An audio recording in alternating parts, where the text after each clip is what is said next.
Hey everyone, Tim here with Northwest Registered Agent, and I'm joined by Danielle. Danielle, thank you for being here today. Of course, happy to be here. Today we are going to be talking about adding members to your Texas LLC. We'll talk about what role members have in an LLC and what steps you need to take to make this process run smoothly. So Danielle, I received a question from a client the other day. They were wanting to add a member to their Texas LLC. What should I tell them? Yeah, that's a great question. First, I think it's important that they understand what a member is. So in a limited liability company, members are actually owners and they hold a percentage of ownership within the company and they can benefit on the profits accordingly. Oh, wow. Okay, so making this change is very important to that company then. How would they go about doing that?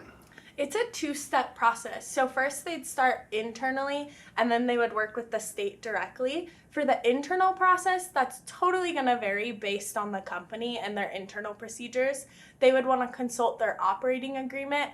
And if that operating agreement doesn't indicate how to make those changes, they would default to the Texas statutes. Okay, gotcha. So once they have everything done with their internal documents, what would they need to do with the state? Since Texas is a public state, all members or managers' names and addresses are listed on the public record. For manager-managed companies, they won't have to change anything. But for member-managed companies, they're going to want to update their Texas Certificate of Formation by filing a Certificate of Amendment with the Secretary of State. And we'll leave a link to the specific form in the description below. Oh, perfect. And roughly how much would that cost them? It's going to be about $150, and they'll want to submit it in duplicate to the state. That way they can get a copy back to them. They can submit it by mail, in person, or by fax. Okay. Now, what if they have a single member LLC and they're wanting to add another member to that? Is that going to change anything?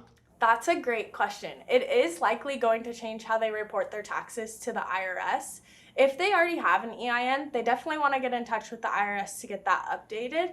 And if they don't have one, they'll likely need one. If they have any other specific questions, they'd want to consult a business attorney. Awesome. Okay. Thanks, Danielle.